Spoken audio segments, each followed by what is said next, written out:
సంగారెడ్డి పట్టణంలోని BJP party కార్యాలయంలో BJP తలపెట్టిన గా చలో అభియాన్ వర్క్ షాప్ ను ఉద్దేశిస్తూ మీడియా సమావేశం నిర్వహించారు. ఈ మీడియా సమావేశంలో జిల్లా అధ్యక్షులు గోదావరి అంజిరెడ్డి మాట్లాడుతూ జిల్లాలో ఉన్నటువంటి 5 నియోజకవర్గాల్లో మండల మున్సిపల్ సమావేశాలు పూర్తి చేసుకుని ప్రవాసి కార్యకర్తలను నియమించడం జరిగింది అని తెలియజేస్తూ ఫిబ్రవరి 5వ తేదీ నుంచి సంగారెడ్డి జిల్లాలోని అన్ని నియోజకవర్గాల్లో ప్రతి గ్రామం మరియు పట్టణాలలో గా చలో అభియాన్ ప్రారంభమవుతున్న సందర్భంగా సంగారెడ్డి జిల్లా నాయకులు కార్యకర్తలు అందరూ కూడా పాల్గొని విజయవంతం చేయవలసిందిగా పిలుపునిచ్చారు. ఈ సమావేశంలో సంగారెడ్డి జిల్లా అధ్యక్షురాలు గోదావరి అంజిరెడ్డి, ప్రధాన కార్యదర్శి కల్కూర్ రాజశేఖర్ రెడ్డి, మాణిక్ రావు, గా చలో అభియాన్ జిల్లా కన్వీనర్ హనుమంత్ రెడ్డి, గా చలో అభియాన్ కో కన్వీనర్ చిన్న పాటిల్, జిల్లా అధికార ప్రతినిధి రాజాగౌడ్, జిల్లా కార్యాలయ కార్యదర్శి దోమల విజయకుమార్, భిక్షపతి శ్రీనివాస్ రెడ్డి పాల్గొన్నారు. జాతీయ స్థాయి జాతీయ పార్టీ ఇచ్చిన పిలుపు మేరకు ప్రతి కార్యకర్త 24 గంటల సమయం ఇచ్చి ఒక బూత్ నుంచి ఒక బూత్లో పార్టీ యొక్క కార్యక్రమం, నరేంద్ర మోడీ గారి ప్రభుత్వం ఏ ప్రజలకు సంబంధించినటువంటి ఏ యొక్క స్కీమ్లు అయితే వారు ప్రజల కోసం చేస్తున్నాడో ఆ యొక్క స్కీమ్ల గురించి గ్రామంలో మరి కార్యకర్తల సమక్షంలో అందరికీ కూడా వివరించడానికి, పార్టీ యొక్క స్థితిగతులు, రేపు పార్లమెంటు ఎన్నికలలో ఏ కార్యక్రమాలు ఏ కార్యకర్త ఏ విధంగా చేయాలనే ఉద్దేశంతో వారు ఈ యొక్క గావ్ చలో అభియాన్ కార్యక్రమాన్ని తీసుకోవడం జరిగింది. ఈనాటి ఈ ప్రెస్ కాన్ఫరెన్స్కి చేసిన ఒక ప్రింట్ మీడియా, ఎలక్ట్రానిక్ మీడియా వాళ్ళకి నా యొక్క నమస్కారాలు తెలియజేసుకుంటూ ఈరోజు గావ్ చలో అభియాన్ కార్యక్రమం మీద ఈ ప్రెస్ మీట్ పెట్టడం జరిగింది. ఈ గావ్ చలో అభియాన్ కార్యక్రమానికి జిల్లా కన్వీనర్గా హనుమంత్ రెడ్డి గారు, కో కన్వీనర్గా చిన్న పటేల్ గారు, అదేవిధంగా ఇక్కడ ఉన్నటువంటి జిల్లా జనరల్ సెక్రటరీ మాణిక్ రావు గారు, జిల్లా జనరల్ సెక్రటరీ రాజశేఖర్ రెడ్డి గారు, జిల్లా అధికార ప్రతినిధి డాక్టర్ రాజుగౌడ్ గారు, అందరికీ కూడా నా యొక్క నమస్కారాలు తెలియజేసుకుంటూ ఈ యొక్క ప్రెస్ మీటు పెట్టడానికి గల కారణం ఏంటంటే, జాతీయ స్థాయి జాతీయ పార్టీ అదేవిధంగా రాష్ట్ర పార్టీ ఆదేశాల మేరకు ఈ గావ్ చలో అభియాన్ కార్యక్రమం జిల్లా వర్క్షాప్ మీటింగ్ అయిపోయింది. అదేవిధంగా ఈరోజు వరకు సంగారెడ్డి జిల్లాలో ఉన్నటువంటి మండలాలు, మున్సిపాలిటీలు, అదేవిధంగా డివిజన్లతో సహా 40 అన్నిట్లలో కూడా ఈ గావ్ చలో అభియాన్ వర్క్షాప్ మీటింగ్లు కంప్లీట్ అయిపోయినాయి. కొంత ఒక 3-4 ఎక్కడన్నా కొన్ని కానీ ఉన్నా ఈరోజు సాయంత్రం వరకు కంప్లీట్ చేస్తున్నారు. అంటే సంగారెడ్డి జిల్లాలో సక్సెస్ఫుల్గా ఈ మండల్ వర్క్షాప్ మీటింగ్లు కంప్లీట్ అయినాయి.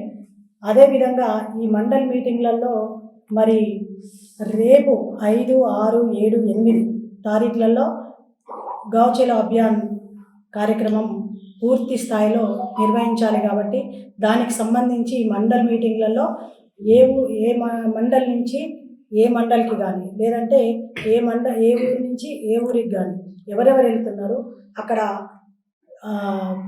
24 గంటల సమయం ఇచ్చే వారి పేర్లందరినీ కూడా తీసుకొని వారు మరి ఏ రోజు పోతుంది అనేది కూడా ఇవ్వడం జరిగింది.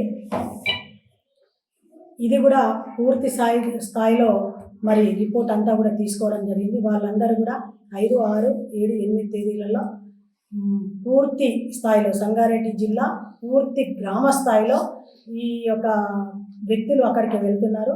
అంతేకాకుండా రాష్ట్ర స్థాయి నాయకులు మొత్తం కూడా మనకు తెలంగాణ రాష్ట్రంలో చూసుకుంటే 119 కాన్స్టిట్యున్సీలకు 119 మంది గెస్టులుగా వెళ్తున్నారు. అందులో మన సంగారెడ్డిలో ఉన్నటువంటి 5 కాన్స్టిట్యున్సీలకు 5గురిని ఇవ్వడం జరిగింది. వాళ్ళని కూడా అంటే వాళ్ళు ఏ గ్రామానికి వెళ్తారు ఏంది అనేది కూడా తప్పకుండా ఈరోజు కంప్లీట్ చేసి మరి రిపోర్ట్ ఇవ్వడం జరుగుతుంది.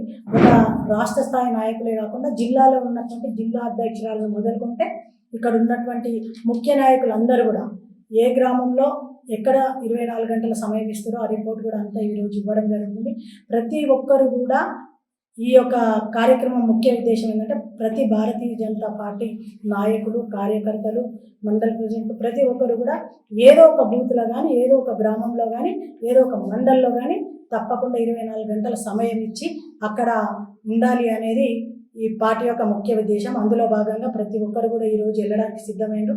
మరి అక్కడికి వెళ్ళేటప్పుడు కూడా ఒకటే, భారతీయ జనతా పార్టీ కండువా లేకుండా, కండువాకు పార్టీకి సంబంధం లేకుండా ప్రజలను మమేకమయ్యే విధంగా, ప్రజల్లోకి వెళ్ళే విధంగా, అంటే గుడి కావచ్చు, బడి కావచ్చు, కాలేజెస్ కావచ్చు, ఊళ్ళో ఉన్నటువంటి కుల సంఘాలు కావచ్చు, కుల సంఘాల పెద్దలు కావచ్చు, ఏదైనా పార్టీలకు అతీతంగా ఆ గ్రామంలో ఆ బూత్లో పర్యటిస్తాం.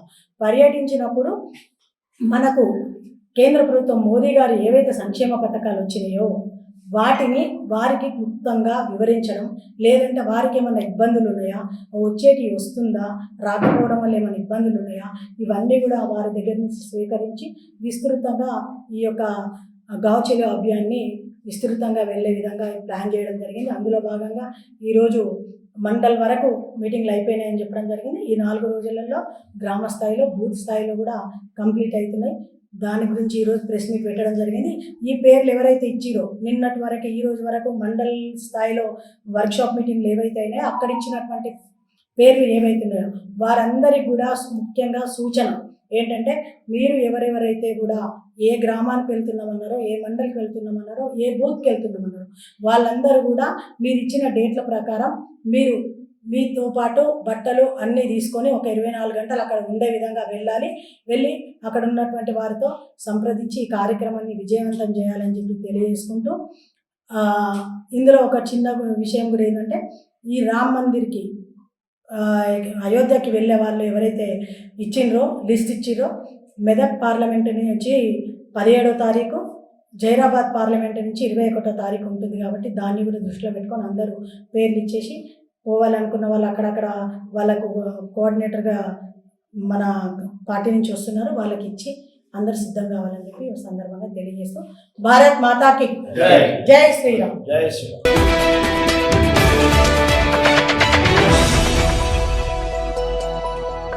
పత్రిక ప్రకటన తేదీ 4/2/2029. Shri K Raghuram, assistant commissioner prohibition మరియు ఎక్సైజ్, విశాఖ మెదక్ డివిజన్ గారు తెలిపిన పత్రికా ప్రకటన ప్రకారం తేదీ 3/2/2014 శనివారం రోజున తన ఆదేశం మేరకు Shri K Srinivasarao, assistant superintendent enforcement Medak division గారి ఆధ్వర్యంలో రాత్రి 9:50 పటాన్చెరు టోల్ ప్లాజా నందు ఒక కారులో అక్రమంగా హైదరాబాద్ నుండి మహారాష్ట్రకు గంజాయిని తరలిస్తున్న వ్యక్తిని అదుపులోకి తీసుకున్నారు. అట్టి వ్యక్తి నుండి 84 కిలోల ఎండు గంజాయిని బెలెనో కార్ నంబర్ TS27F77753 నిహా ఫోన్ బెలెనో కార్ కాపీని స్వాధీనం చేసుకున్నారు. అట్టి వ్యక్తి వివరాలు: రమావత్ రాకేష్, చంద్రం, జిల్లా రాంపట్టి, గ్రాల, చంద్రంపేట్, మండలం 4, నల్గొండ జిల్లా. అట్టి గంజాయి యొక్క విలువ సుమారు 12 లక్షలు.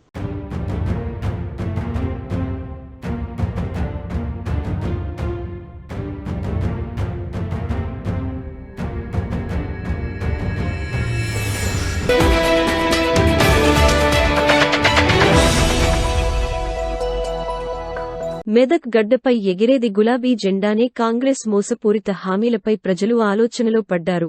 ప్రభుత్వం లేదని చింతించొద్దు. ప్రతి కార్యకర్తకు అండగా నిలుస్తాం. 40 ఏళ్ల రాజకీయ జీవితంలో ఇలాంటి దౌర్జన్యాలను చూడలేము. అధికారంలోకి వచ్చిన 2 నెలల్లోనే ప్రతిపక్షాలపై దౌర్జన్యకాండ. పటాన్చెరు నియోజకవర్గం నుండి ఎంపీ టికెట్ కేటాయించండి. బీఆర్ఎస్ పార్టీ పటాన్చెరు నియోజకవర్గ స్థాయి పార్లమెంట్ ఎన్నికల సన్నాహక సమావేశంలో పటాన్చెరు శాసనసభ్యులు గూడెం మహిపాల్ రెడ్డి పార్టీ శ్రేణులకు దిశ నిర్దేశం చేసిన మాజీ మంత్రి తన్నీరు హరీష్ రావు. పటాన్చెరు రాబోయే పార్లమెంట్ ఎన్నికల్లో మెదక్ పార్లమెంటు స్థానం నుండి గులాబీ జెండా రెపరెపలాడబోతోందని పటాన్చెరు శాసనసభ్యులు గూడెం మహిపాల్ రెడ్డి ధీమా వ్యక్తం చేశారు.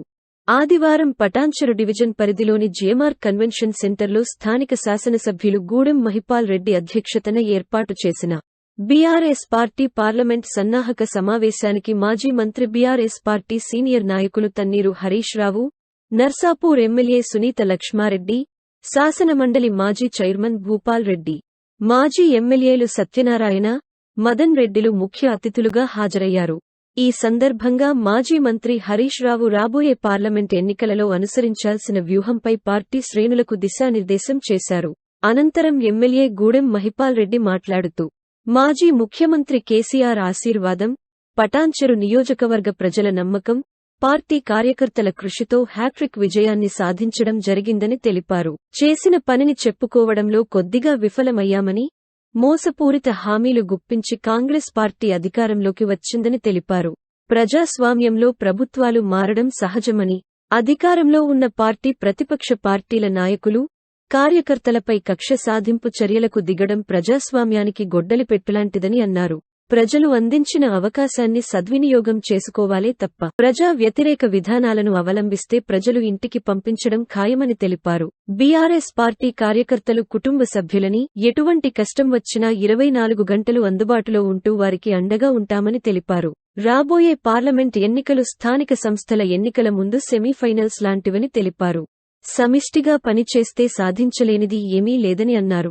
మెదక్ పార్లమెంటు స్థానం నుండి పటాన్చెరు నియోజకవర్గానికి చెందిన సీనియర్ నాయకులు గాలి అనిల్ కుమార్, భూపాల్ రెడ్డిల పేర్లను పరిశీలించాలని ఆయన అధిష్టానానికి విన్నవించారు. ఎవరికి టికెట్ కేటాయించిన భారీ మెజారిటీతో గెలిపించుకుంటామని తెలిపారు.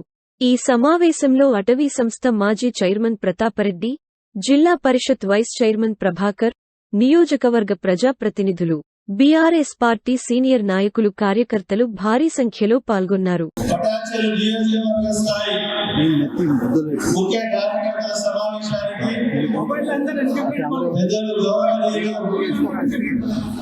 మాజీ మంత్రివర్యులు హరీష్ రావు గారికి స్వాగతం తెలియజేస్తూ, అలాగే నర్సాపూర్ శాసనసభ్యులు సునీత లక్ష్మారెడ్డి గారు, పెద్దలు మాజీ ఎమ్మెల్సీ భూపాల్ గారు, అలాగే సంగారెడ్డి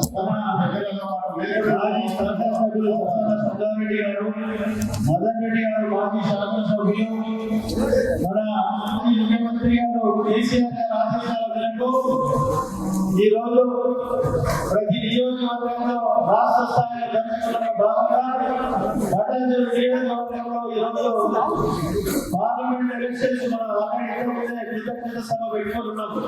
అందరికీ మన ఎలక్షన్ లో పనిచేసిన కార్యకర్తలకు అందరికీ ప్రజలందరికీ కృతజ్ఞత సభ పెట్టుకుని ధన్యవాదాలు చెప్పడం జరిగింది. ఇది తిరిగి రెండవది ఎలక్షన్ తర్వాత రెండవది రేపు రాబో పార్లమెంట్ ఎలక్షన్ లో ఏ విధంగా మనం పనిచేయాలి, ఏ విధంగా మనం ఎలక్షన్ కొట్లాడాలి అనే ఆలోచనతో మాజీ ముఖ్యమంత్రి గారు ఇచ్చిన ఆదేశాల మేరకు ఈ రోజు ఈ సమావేశం ఏర్పాటు చేసుకుని మన ముఖ్య అతిథిగా వచ్చినటువంటి మాజీ మంత్రులు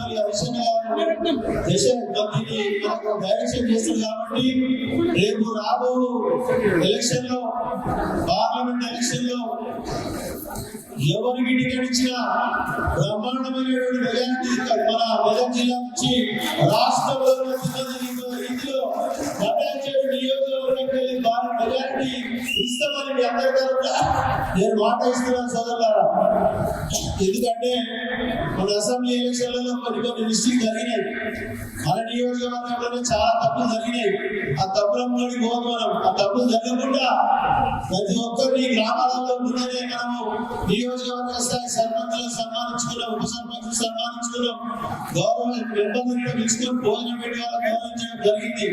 తప్పకుండా మీరందరూ మీ గ్రామాలలో రేపు పార్లమెంట్ ఎలక్షన్ ఏ మాత్రం తప్పు చేసినా రేపు మనకు లోకల్ బాడీ ఎలక్షన్ లో సర్పంచ్ ఎలక్షన్ కానీ, రేపు మున్సిపల్ ఎలక్షన్ కానీ, జెడ్పీటీసీ ఎంపీటీసీ ఎలక్షన్ కానీ, సెక్రటరీ ఎలక్షన్ కానీ, కార్పొరేట్ ఎలక్షన్ కానీ మనకి ఇబ్బందులు జరిగే అవకాశాలు ఉంటాయి. కాబట్టి ప్రతి ఒక్కరిని మాజీ సర్పంచులను గ్రామాలకు సంబంధించిన పెద్ద మనుషులను, యువకులను, మహిళలను అందరినీ గౌరవించి వాళ్ళని పలకరించి పార్లమెంట్ ఎలక్షన్ లో జరుగుతున్నటువంటి పరిణామాలు, కొత్తగా వచ్చిన గవర్నమెంట్ కాంగ్రెస్ ప్రభుత్వం తీసుకున్న నిర్ణయాలను ప్రజలకు తెలియజేసి పార్లమెంట్ ఎలక్షన్ లో మన అధిష్టానం ఎవరికి టికెట్ ఇచ్చినా తప్పకుండా మనం అందరం భారీ మెజార్టీతో గెలిపించాలని చెప్పి నేను మనవి చేస్తా ఉన్నా. ఇంకోటి మా స్వార్థం గురించి ఒక మాట చెప్తే మీరు ఏమనుకోరంటే, మా నియోజకవర్గంలో ఇద్దరు ఆశిస్తా ఉన్నారు. పెద్దలు భూపాలన్న గారు, అనిల్ గారు ఆశిస్తా ఉన్నారు. వారికి మీరు ఇస్తే, మీరు ఎవరికి ఇచ్చినా మేము తప్పకుండా వారిని గౌరవించి ముందుకు తీసుకొని పోతామని తెలియజేస్తూ ఆఖరి స్వార్థం పెడతా ఉంటాం. కాబట్టి దయచేసి ఆ విధంగా మీరందరూ కార్యకర్తలందరూ కంకణవంతులై సైనికులుగా పనిచేసి పటాన్చెరు నియోజకవర్గం నుంచి భారీ మెజారిటీతో గెలిపించవలసిందిగా మీ అందరినీ మనవి చేస్తూ మీ అందరికీ ధన్యవాదాలు తెలియజేస్తా ఉన్నాను. నిజంగా చిత్తశుద్ధి ఉంటే, ఎన్నికల కోడ్ రాకపోతే 4,000 పెన్షన్ స్టార్ట్ చేయి. నువ్వు ఇచ్చిన మాట ప్రకారంగా 2 లక్షల రుణమాఫీ చేయి. నువ్వు ఇచ్చిన మాట ప్రకారంగా మా అక్క చెల్లెలకు నెలకు 2,500 రూపాయలు ఇది ఇస్తే నేను కూడా శభాష్ అంటాను. మేము కూడా మీకు సపోర్ట్ చేస్తాం. ఇంత మాట చెప్పచ్చు. నీ నిజాయితీ ఉంటే, చిత్తశుద్ధి ఉంటే, నేను కోరలేదు. నువ్వు చెప్పిన దాన్నే చేయమంటున్నావు. నువ్వు డిసెంబర్ 9 2 లక్షల రుణమాఫీ చేస్తాడు. పార్లమెంట్ ఎన్నికల్లో చెయ్యి. నేను తప్పకుండా హర్షిస్తాం, సహకరిస్తాం. నువ్వు అంటావు డిసెంబర్ 4,000 పెన్షన్ ఇస్తాను. దయచేసి మా అమ్మ తాతలకు 4,000 పెన్షన్ ఇయ్యి. నేను కూడా నీకు సహకారం అందిస్తాను. ఇచ్చిన మాట నిలబెట్టుకునే దాంట్లో దృష్టి పెట్టి, లేదంటే మన కార్యకర్తలు పార్లమెంట్ ఎన్నికల్లో మనం ప్రజలకు సంపాదించాలి. ఈ పెన్షన్ ద్వారా 44 లక్షలు జనవరిలో పెన్షన్ కొట్టిండ్రు, 4,000 మోసం చేసిండ్రు అని అవ్వాతాలకు మనం సంపాదించుకోవాలి. వాళ్ళ కారు ముందు కొట్టేసినట్టు వాళ్ళందరినీ ఇప్పటి నుంచి మనం తయారు చేసుకోవాలి. నిరుద్యోగ యువతకు ఫిబ్రవరి 1వ తారీఖు గ్రూప్ 1 నోటిఫికేషన్ ఇస్తామన్నారు. మోసం చేసిండ్రు అని యువతలో చైతన్యం తేవాలి. యువతను మన బీఆర్ఎస్ పార్టీకి ఓటేసుకుంటే మన ప్రయత్నం చేసుకోవాలి. రైతులు 2 లక్షల మాఫీ కోసం, కరెంటు విషయంలో కోసం, 500 బోనస్ విషయంలో కోసం, ఈ విషయాన్ని రైతులకు మనం చెప్పాలి. రైతులు ఈ కాంగ్రెస్ మెడలు వచ్చి ఇది అమలు చేయించాలంటే మెదక్ చెప్పి మన బీఆర్ఎస్ పార్టీ గెలవాలని చెప్పి మన ప్రజల్లో మన భవిష్యత్తు బ్రహ్మాండంగా ఉంటుంది. మీ ఎవరికి ఏ కష్టం వచ్చినా నేను ఎక్కడ అందరికీ పడకండి. ఇది ఒక చిన్న స్పీడ్ బ్రేకర్ లాగా. రోడ్డు మీద కార్ పోతుంటే, మోటార్ సైకిల్ పోతుంటే, స్పీడ్ బ్రేకర్ వస్తే బండి మెల్లగా అది దాటగానే బండి పిక్కబడ్డది, మన ఫుల్ స్పీడ్ లో పోతుంది. గ్యారంటీ భవిష్యత్తు మనదే ఉంటుంది. కాంగ్రెస్ పార్టీ ఈ దేశంలో 7 5 ఏళ్ళు పాలన చేయలేదు. మన న్యాయస్థానాలకు గెలిచిండ్రు, 5 ఏళ్ళకే ఇంటికి పోయింది. ఛత్తీస్గఢ్ లో గెలిచిండ్రు, 5 ఏళ్ళకే ఇంటికి పోయింది. రేపు కూడా తప్పకుండా మనమే గెలుస్తాం. ప్రజల్లో ఆలోచన ఉంటుంది. మనం ఎంత మంచిగా చేసిన పటాన్చెరులో, అరే అమీర్పూర్లో ఇదే కాంగ్రెస్ గవర్నమెంట్ లో తాగడానికి నీళ్లు దొరకక మంచినీళ్ళ బిడ్డలు పెట్టుకొని మా అక్క చెల్లెలు కొట్లాడుతుంటే, ఇవాళ అమీర్పూర్ కానీ, బొల్లారం కానీ, మా తెల్లాపూర్ కానీ, ఇవాళ పటాన్చెరు పట్టణంలో కానీ ప్రతి ఇంటికి స్వచ్ఛమైన నీళ్ళు ఇచ్చి అక్క చెల్లెల కష్టాలు తీర్చింది టీఆర్ఎస్ పార్టీ కాదా?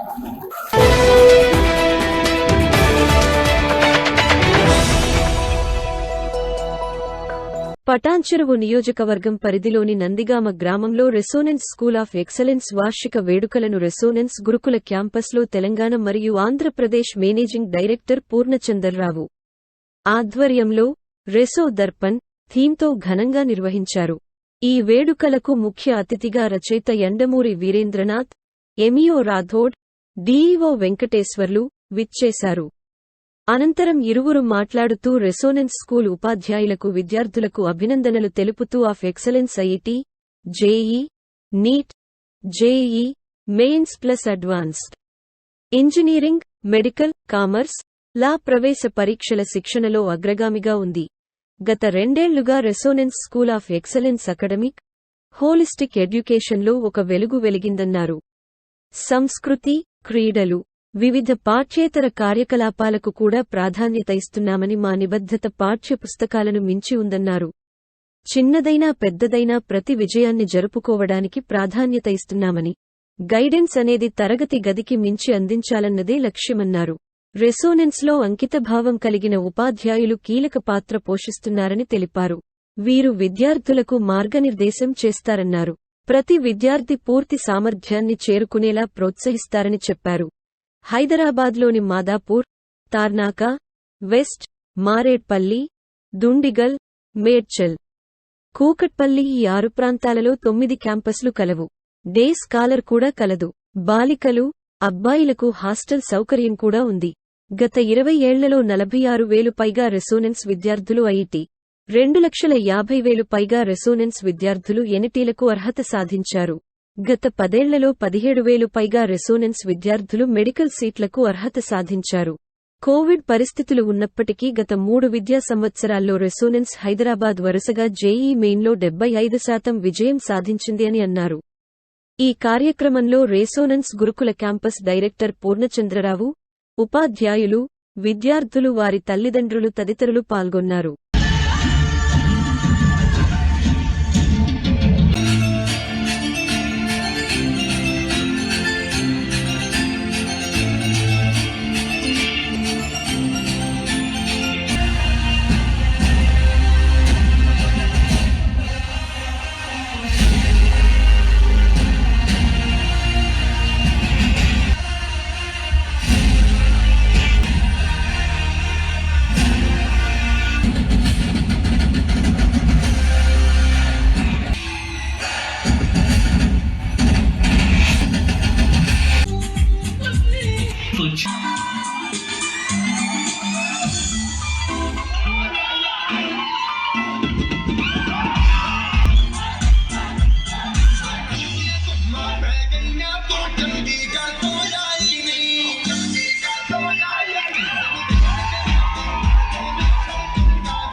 నమస్కారం అండి, నా పేరు పూర్ణచంద్రరావు. నేను resident schools and colleges managing director. So ఈరోజు మా పటాన్చెరువులో ఉన్న రెసిడెన్సీ స్కూల్లో యాన్యువల్ డే సెలబ్రేషన్స్ 2023-24 అకాడమిక్ రిజో దర్పణ్ అనేటటువంటి మిర్రర్ ఆఫ్ టాలెంట్ అనే దీంతో annual day celebrations as an overall development of the student ఇయర్లో మొత్తం జరిగినటువంటి కో-కరిక్యులర్ కానివ్వండి, అచీవ్మెంట్స్ అనేవి షోకేస్ చేయడం, స్టూడెంట్స్ అండ్ చిల్డ్రన్స్ కలిసి సెలబ్రేట్ చేసుకునే విధంగా థీమ్తో డిజైన్ చేయడం, ఈరోజు పిల్లలందరూ పర్ఫామ్ చేయడం, మంచి పర్ఫార్మెన్స్ ఇచ్చినటువంటి స్టూడెంట్స్కి మెడల్స్ ప్రజెంట్ చేయడం, ఇలా ఇన్స్పైరింగ్ పర్సనాలిటీస్ ఇంటరాక్షన్స్ జరుగుతుంది. దీనివల్ల స్టూడెంట్లు ఓవరాల్గా కాన్ఫిడెన్స్ లెవెల్స్ కానీ అండ్ ఓవరాల్ డెవలప్మెంట్ కూడా మంచి స్ట్రాంగ్గా నమ్ముతాం. వితిన్ 2 ఇయర్స్లోనే రెసిడెన్స్ స్కూల్కి మంచి ఆదరణ లభించి మంచి ఒలింపియాడ్ రిజల్ట్స్తో పాటు మంచి 10th క్లాస్ రిజల్ట్స్ రావడం, చిల్డ్రన్ ఓవరాల్గా డెవలప్ అవ్వడానికి నేను చాలా హ్యాపీగా ఉన్నాను. Thank you so much for it.